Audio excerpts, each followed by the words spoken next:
Of course, we understand that the situation in the United States of America, the president election, probably is the most important internal Ukrainian political event that will happen in the 2024 year.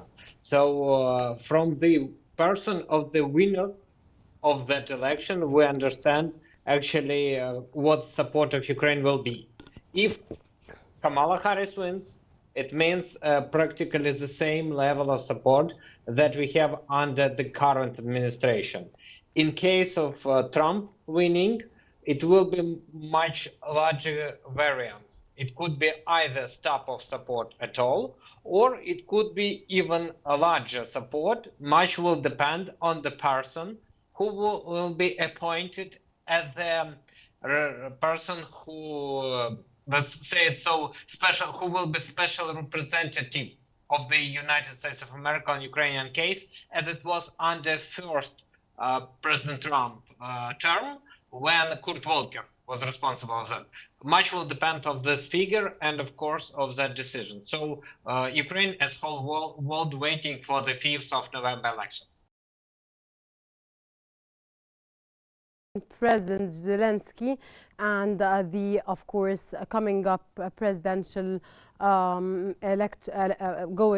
running for presidential elections in the United States, Donald Trump, sir. Ukraine needs a bipartisan support.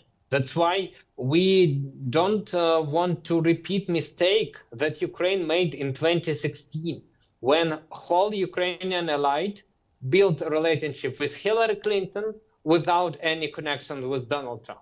That's why meeting between President Zelensky and former President Donald Trump, and quite possible the next president, means that Ukraine demonstrate that we're ready to work with Republicans or with Democrats. Or with the Democrats. Both sides you're ready to work with as Ukrainians.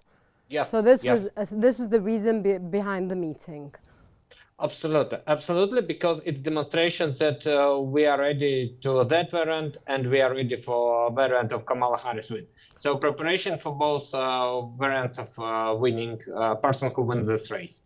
Okay, sir, the EU recently pledged $440 million to bolster Ukraine's arms industry.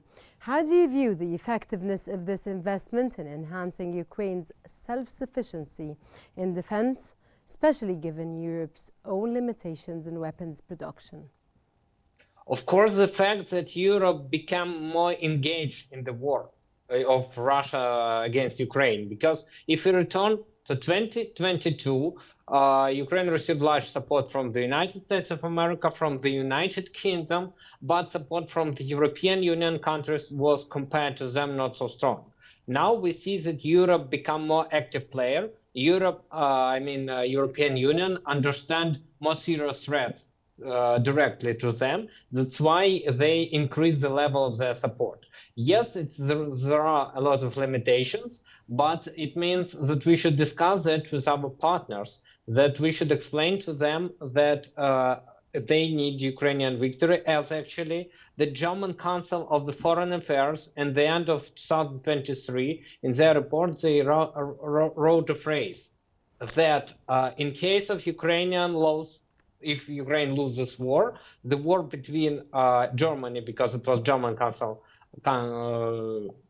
German structure who prepared this report, they thought that in case of Ukraine defeat, the war between Germany and Russia is a question of 6 or 10 years. So if they don't want to see this war, they need Ukraine to win. And if they need Ukraine to win, of course, they should support us without limit.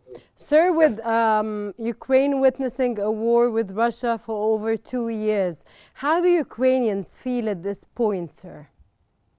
Yes, of course, more than 2.5 years, and it's a hard period. Nevertheless, when some people said that Ukraine now ready for some ceasefire or staying where we are, Ukraine is not ready for that. Ukraine need, first of all, feeling of justice. We don't need peace without justice. First of all, we need justice, and that's why we still believe that quite possible that Ukraine could return all territory that we lost either from February 2022 or even from actually March 2014, when the war actually starts. So in military way, it will be hard to receive, but we are not only have a military war, it's an economic war. And the support of European Union and the United States of America, not only of them, all countries supporting Ukraine, gives to us, let's call it so, feeling of readiness for a long economic war, while Russia hardly have such supporters. And that's why I think that economy, especially in next year and especially in 2026, can play the key role in this war, not military, but economy. I try to emphasize that fact. And that's why we need not only military, but economic support of our partners just to win this war. And I think that it will be something like, let's call it so, déjà vu from the end of the Soviet You mean Union. déjà vu, sir? Yes. Yes, déjà vu. Déjà vu means. Yes, déjà vu. What happened, and we remember what's happening. Yes, in the end of the 80s, Saudi Arabia decided to change the tactic and increase production of oil. The same situation can happen now. If you know, since the 1st of December, the Kingdom of Saudi Arabia planned to increase production of oil, and that means decreasing oil prices.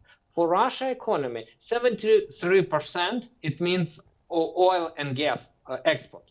If they failed in the prices for oil, for Russia, it will be absolutely the same situation that happened with USSR and that led to split of USSR. That's why quite possible that next year, in case of the oil prices decreased, and as Saudi Arabia said that it quite possible will be $50 per barrel, while Russia economy needs $69.5 per barrel. It means big economic problems because they will not receive as much money as they think. Of course, sir. Sir, NATO has announced plans to coordinate military support and training for Ukraine, including a command center in Germany. How critical is this alliance-led effort in strengthening Ukraine's defense industry, and can it reduce Ukraine's dependence on external weapon supply, sir? Of course, this idea about creating more serious technical support, I mean the meeting that will be in Ramstein military base, that becomes tradition since the beginning of this war. One part of that work is including Ukraine into a whole European system of production of weapons. And some, first of all, German companies, they opened manufacturing facility for production weapon in Ukraine.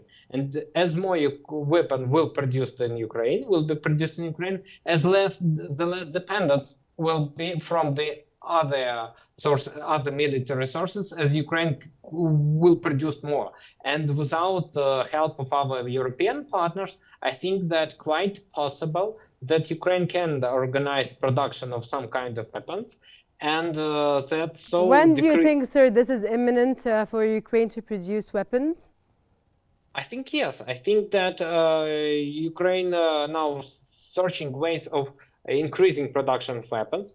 We know that several German companies start to at least announce opening of the facilities for production weapon in Ukraine. So quite possible that that I couldn't say that it seriously can change the situation, but at least it's make it better for Ukraine, because when you produce weapon and immediately give it to the front line, it's of course better than when you are waiting when this weapon finally reach your country. Rheinmetall, actually, company, German military production company, they announced opening of their facility in Ukraine. Probably not only Rheinmetall, some other companies. I hear about French companies in Ukraine. So it means that Ukraine can produce weapons to themselves and immediately send it to the front line. Sir, given the tensions between Ukraine and Poland, especially concerning the EXO mission, of course, of the World War II second victims, and the EU accession, sir. What do you think, sir, is the impact, and how do you think the impact of these strained relations will have on Ukraine's path to the EU membership, especially considering the current state of the war? You know, it's a very good phrase. If you don't remind history, Yes, you don't have heart. If you live by your history, No, sir, we you. have heart and our hearts are with you all. Yes, thank you. Go on, sir. Oh, yes. So if you don't remind history, you don't have heart. If you live by a history, you don't have your head. It means that every neighbor has problems in the history, and we understand that some of the stories happened during Second World War and after. But now I think that Ukraine should go towards Poland, and Poland so go towards Ukraine. So Ukraine should give a green light to exhumation that Poland asked us. Of course, Poland so should make some steps because some tragedies happened in our territories, some tragedies happened in the Polish territory with Ukrainians. So I think that Ukraine need, in France, in Paris, there is such a church Yes, sir. that Yeah. mantra about victims of all French internal wars, revolutionary wars. And I think that Sacré-Cœur, we need Ukrainian Sacré-Cœur dedicated to victims from both Poland and Ukrainian side in the history, saying that we remember about them, but we should go into the future together. And Okay, we, sir, because we're running out of time, and before I leave, I just want to ask you a question. Sir, don't you feel like after all this war and all what Ukraine is going through, don't you feel like you need a ceasefire or state of negotiation that could resolve this war as soon as possible to end these atrocities and genocides that are taking place in both countries? we analyzed budget of Russia. Russia tried to spend more money on war. That's why for them it will be very hard to stop the war. As for Ukraine, as I said, any ceasefire now will create enormous quantity of questions inside society about justice. So you don't see a ceasefire imminent, sir? I don't, unfortunately, I don't see the window for ceasefire in nearest period.